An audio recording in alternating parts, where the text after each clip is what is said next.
Well, by the spring of 1995, I was a sophomore in high school. Now, to some of you, that makes you feel old, and to others of you, that makes me seem old. But either way, that's where I was in 1995. And I was by no means the cool kid, but I did have, I had a lot of friends in a lot of different areas. I kept myself busy with music and with sports, and it was also the year that I got my first guitar. And it was exciting. I had wanted to learn guitar for a long time, but I'd never gotten around to making it happen. And so a mentor of mine took me to a guitar store, a local place, and he helped me pick out my first guitar. And I rode home with such excitement, just pretty sure I was destined to be the next Stevie Ray Vaughan. I had high aspirations for my ability to play guitar. Now, if you've ever learned to play guitar, you know that the first month or so is pretty brutal. In fact, it's so brutal, some of you have a guitar in your house that sits in a corner or a closet or an attic because you decided, I'm going to play guitar, and then you tried it and you went, no, I'm not, and now you have a guitar sitting in your closet, right? But I was determined. I was so determined to learn how to play guitar, and so I picked out a song by my favorite band at the time, Me and the Blowfish, and struggled my way to learning it. They're going to be here this summer. Did you know that? You might see me there. And the song was pretty simple. I picked it up fairly quick. It's just a few chords. And I just knew, man, I'm on my way. I am going to be the next Stevie Ray Vaughan. And then shortly after I finished learning that song, I heard a song on the radio that I was like, oh, I've got to learn how to play this song. And it was released in March of 1995. I was a sophomore, and the song quickly became an instant hit and one of the most popular songs you would hear on the radio. And the sound and the content of the song made it this instant hit that people just sort of gravitated to. In fact, by January of 1996, it had hit number 4 on the Billboard Top 100. And so after I heard it, I immediately went out and I bought the CD. That's how you got music then. You bought a CD, and I sat down with my guitar, and I started working out the song. Now, little did I know at that time how popular and how long-lasting this song would be. In fact, a couple of months ago, I was driving from work back home, and I heard the song on one of the Valley's variety stations. And there it was the song again.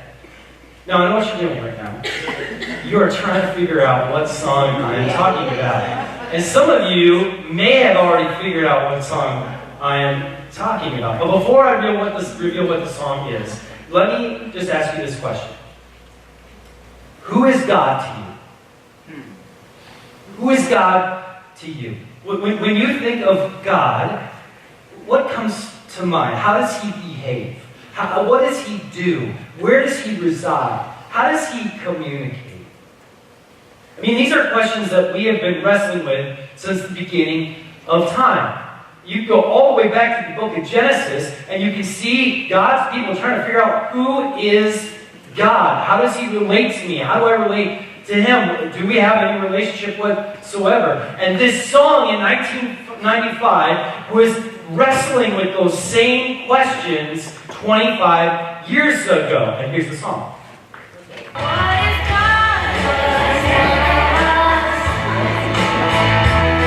You know this song? Yeah. This is my jam in 1995. Alright, we're not going to play the whole song. It's a little taste. So, 2 things about this song. First, I am old. And outdated. I get that. My kids are probably like, oh, it's so bad. But that is classic rock right there. Classic 90s rock. Alright? It's sort of that scrubby guitar, little angsty vocals, existential lyrics. I mean, that was 90s pop rock at its finest. And when it all came together, it was a hit. In fact, some of you heard it, you're like, oh, I know that song, right? You weren't even born in the 90s, or you didn't even listen to 90s music, but you knew that, because here's the reason it became such a hit. It's not the greatest written song in the world. It's not. But at some level, we all think those thoughts. We think about who is God, and what is God doing? Because we want to know God. We are partly made up in such a way that we have an internal desire to know who God is. After the chorus of that song, Joan Osborne, the author of the song, goes on to sing these words. She says, if God had a name, what would it be? And would you call it to his face if you were faced with him in all his glory? What would you ask if you had just one question? In other words, we all have these thoughts, we all have these opinions, we have these ideas about who God is, but what we really want is the truth. We really want to know who God is. In 2010, two authors, Paul Forries and Christopher Babe, released the book America's Four Gods. And the book unveiled the four primary ways we as Americans view God. And these were the four views that they categorized as people told them about who they believed God was. It all sort of fell into four primary categories. The first view was the authoritative God. Those who believe in an authoritative God believe God is very judgmental, yet he's very engaged in the world. God, in this sense, is wanting to make sure you and I are carrying out our end of the bargain, right? And he's doing it with a heavy hand. Disciplinarian, authoritative. The second view was a benevolent God. And in this view, God is very involved in our lives, but in a very loving, compassionate, almost indifferent way, and in no way rules with a heavy hand or with sternness. This view of God is like a friendship, right? Believing he will always be there for you, right? The third view is a critical God.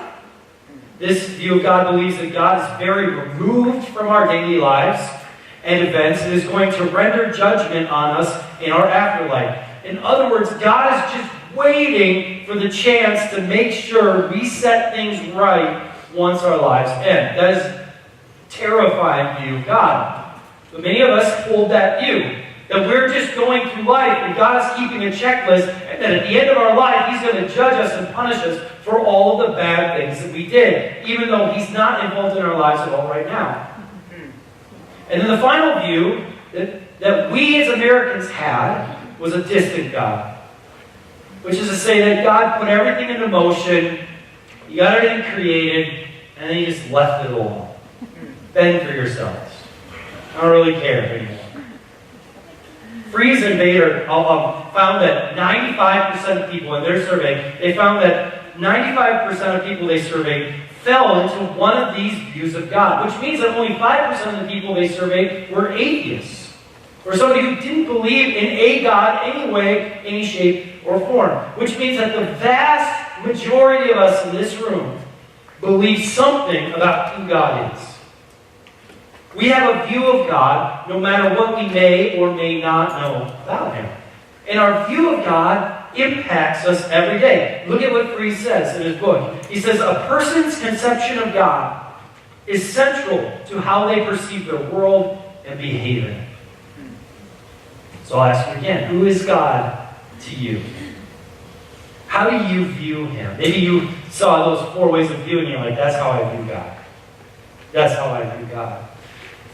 And the bigger question for us today is it possible that your view of God, that my view of God, is actually only an illusion of who God really is? Because if it is, we want the truth. We want to know who God is. We're in the final week of this series called Smoke and Mirrors. And in this series, we've been looking at some of the illusions that we believe about God and his work in the world. And to do so, we are in a book called Habakkuk. Just a great name. I keep saying that. Someone named their baby Habakkuk, okay? Habakkuk is this prophet. Don't do that. I'm serious. No, but it would be kind of cool. But Habakkuk is a prophet during a very precarious time in the lives of God's people. Right? The Babylonians, they're overrunning their nation, and then they're scattering God's people throughout Babylon. And as they do, Habakkuk has this conversation with God about what is going on. And so he asks God questions like, God, are you even there? Are you seeing this, or are you just missing Are you just distant, right? Is this horrible, sinful nation, the Babylonians, are they the ones that are really going to win? Are they the ones that are really going to have victory? And by the way, God, should we just strive to just try to be good at everything that we do? Is that what this is about? We haven't been good enough, and we need to be better. And we've covered those subjects over the last 3 weeks. And then, after God has answered all of Habakkuk's questions, Habakkuk finishes the book with some conclusions about who he believes God really is. In the midst of the chaos of what's going on in the nation of God, Habakkuk realizes some very specific and unchanging things about God. Okay, so we're going to be in Habakkuk 3. We're going to go through the last chapter of Habakkuk. And if you have a Bible, you can go there or download the YouVersion app. You can follow along that way. Totally free. Great resource, by the way. Make sure you get that on your phone or iPad or whatever, right? So Habakkuk chapter 3, we're going to start in verse 1. We're going to kind of break down and see some of the pieces of Habakkuk's understanding of who God is after he's gone through this process of really questioning God and figuring out what God is up to in his life and in the life of God's people. And here's how he starts. Habakkuk 3 will be 1 and half of verse 2. This prayer was sung by the prophet Habakkuk. I have heard all about you, Lord. I am filled with awe by your amazing works. I'll just stop there because he reveals something about God that is essential to understanding everything else about God. And the thing that he reveals is that part of who God is that God is relatable. God is relatable, which means you can know him. That is a possibility. He isn't trying to hide himself. He isn't a distant God who's totally disengaged from the world. Habakkuk says that he's heard all about him, and he's having this conversation with God throughout the book of Habakkuk. That conversation is a sign of relatability. Right? God speaks and he relates to Habakkuk and he relates to us in a way that we can understand. I mean, he wants to be known by us. Right? He wants to be in relationship with us. The Bible often refers to God as a father. That is a relational term. Fathers want to know their kids. And a father wants his kids to know him. It is a relatable label for God. This is also why we crave relationship with each other.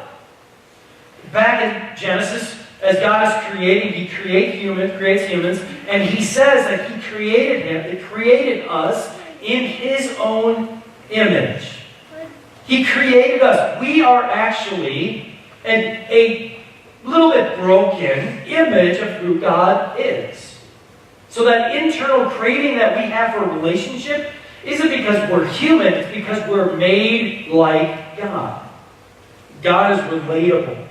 In the New Testament, it reveals the importance of knowing God this way. It says in John 17:3, this is the way to have eternal life, to know you, the only true God, to know him. So Habakkuk starts by saying, the one thing I know about God that is going to affect everything else that we understand about God is that he is relatable and he is knowable. And the second thing he acknowledges about God comes in verse 2.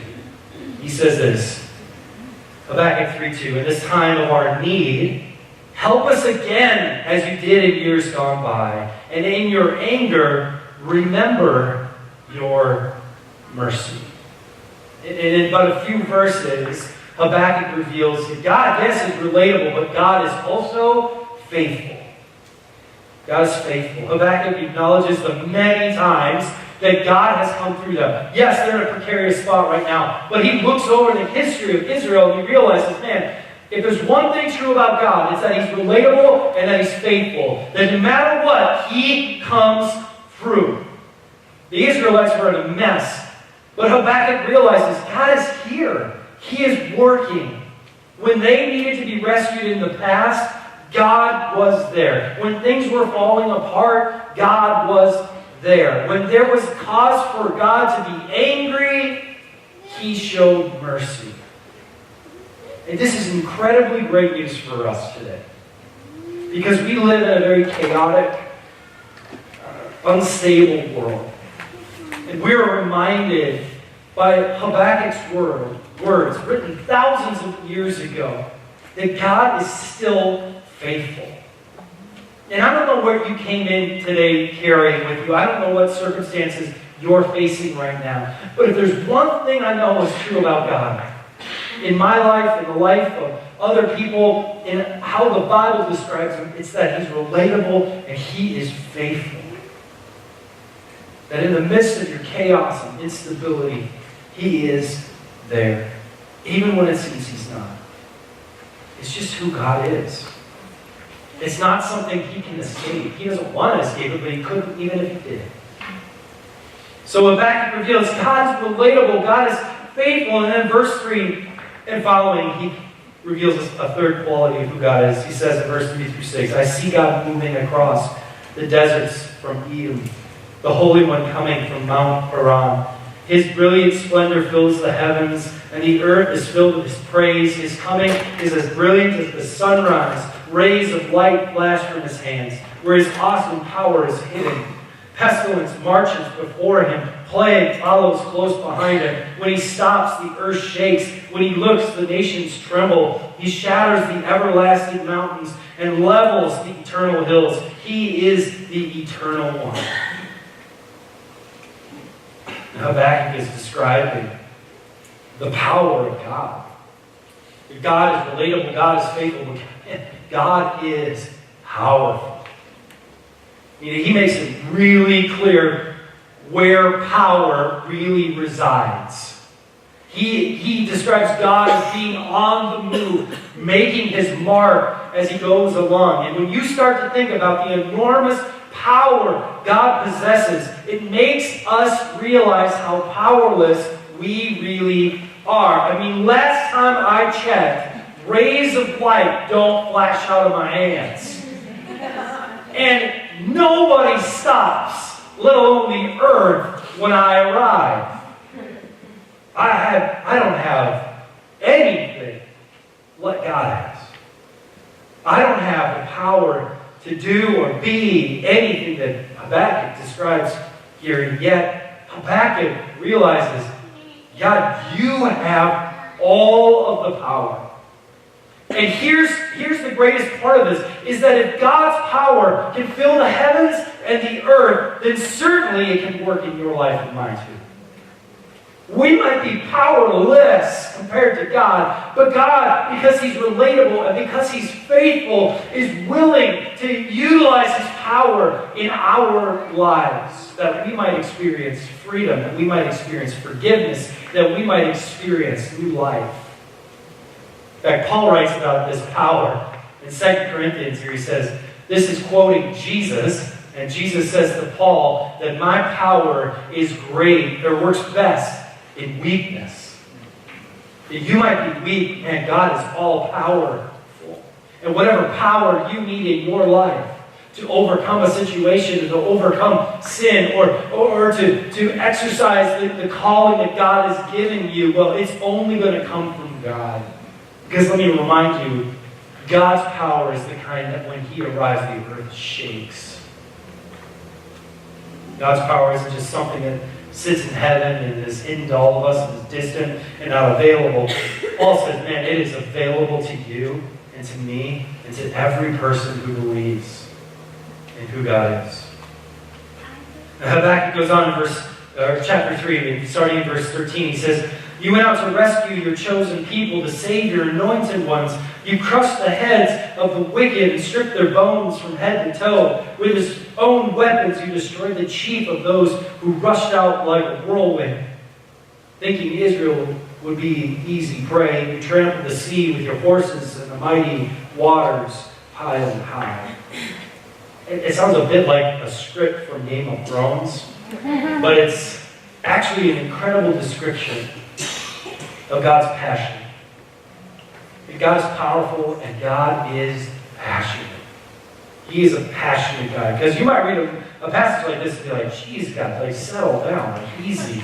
stripping people's bones and stuff, that's a lot. But with a closer look, it reveals the passion of God. He is passionate about rescuing his people and pursuing those who have strayed from him. He is on a mission to free people from their broken down lives and set them on solid ground. He sees the injustices in the world and is committed to setting them right. That is a passionate God. In fact, God is so passionate about his creation, namely us, that he would do whatever is necessary to save us from being eternally separated from him. And we'll come back to that. So to review, Habakkuk says that God is relatable and faithful and powerful and passionate. And then he finishes with this in verse 16. He says, I trembled inside when I heard this. My lips quivered with fear. My legs gave way beneath me, and I shook in terror. I will wait quietly for the coming day when disaster will strike the people who invade us. Even though the fig trees have no blossoms, and there are no grapes on the vines, even though the olive crop fails, and the fields lie empty and barren, even though the flocks die in the fields and the cattle barns are empty, yet I will rejoice in the Lord. I'll be joyful in the God of my salvation. The sovereign Lord is my strength. He makes me as sure-footed as a deer, able to tread upon the heights. So Habakkuk finishes this whole book by saying that God is trustworthy. He is worth your trust. Things aren't what he wishes, but knowing everything he knows now about God, Habakkuk also recognizes God is worthy of all of his trust. In short, Habakkuk reveals God is worth trusting in every situation. I mean, keep in mind what's going on around Habakkuk. People are dying. The nation is falling apart. People are being scattered. What does he say? I will be joyful in the God of my salvation. The sovereign Lord is my strength. There's no food, there's no livestock, there's no future, but I will trust God because he can be trusted when things are out of control. It's why the author of Proverbs continuously says things like, trust in the Lord with all your heart. He is the only thing in this world worth putting your entire trust into. People will betray you. Circumstances will change. Struggle will come.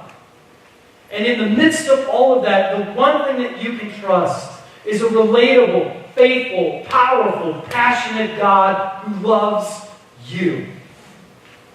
And Habakkuk, in the midst of destruction, ends with that word.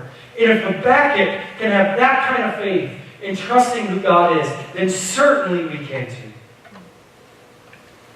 Ultimately, Habakkuk was painting a picture of God that would be fully revealed to us hundreds of years after Habakkuk. Because while Joan Osborne's song rocked the radios of the 90s, truth is, her question has already been answered. Because God was one of us. Jesus came to this earth to give us a close-up of who God really is and what he was all about. And he lived out the very attributes that Habakkuk talks about, right? Jesus was relatable. We see that throughout the New Testament. He developed personal relationships with people, namely his disciples. It was his perfect aim was to try and create relationships with the people around him. He was faithful, right? He stayed the course in all that he did, even when it meant that he would have to go to his own death. He was powerful. He healed the sick. He raised the dead. He stopped the storms. He forgave sins. He was passionate.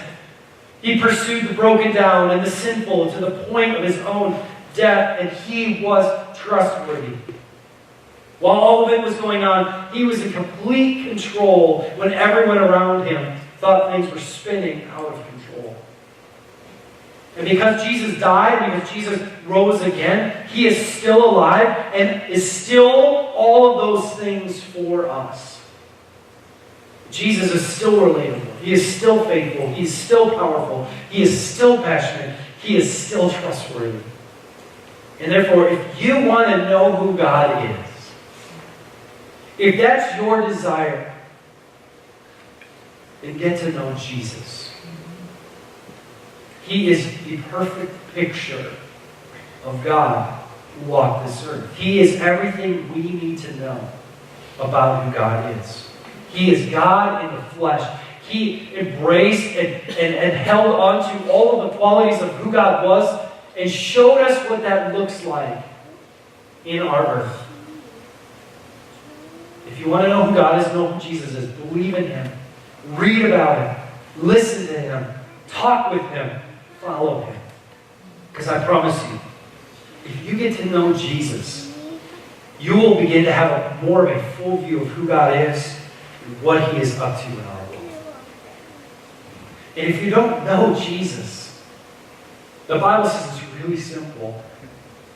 It says that when we decide to place our faith and believe in Him, so I don't know you completely, but I know that there is truth that says you are who you say you are, God in the flesh. You died for my sins. You showed me who God was. You showed me what this life is supposed to be like. I believe in you. That when we do that, we believe that, when we say that it says that He is good to call us His own. That we are in a new relationship with Him. Do you know who God is? Are you curious about who God is? If so, then look no further than Jesus. Let's pray.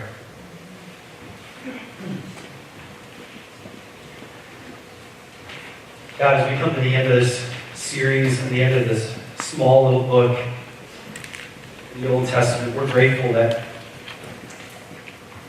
in the history of the world, you would insert yourself in ways that sometimes are confusing, but that through that you would reveal what you're really doing, what you're really up to, who you really are. We're grateful for Habakkuk's book and how it gives us even just a slim picture of what you're doing in the world and who you are. And I just pray, God, that it would inspire us to want to get to know you better.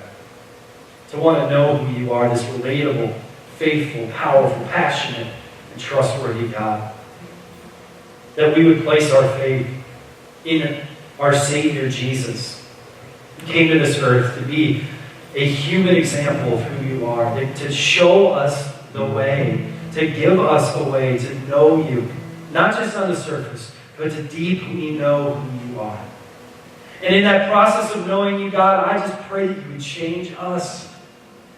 That it would change who we are, would transform us, that we would be people whose lives have been changed, who find the purpose of going into the world and helping other people see the love and change that can come from you as well. Ultimately, we thank you for Jesus. Jesus who gave His life, who gave everything for us. We're grateful for the love that He showed to us, and that we can trust Him no matter what. So today, we re-up that commitment, God. We say, we are trusting you again. We are trusting you 100%.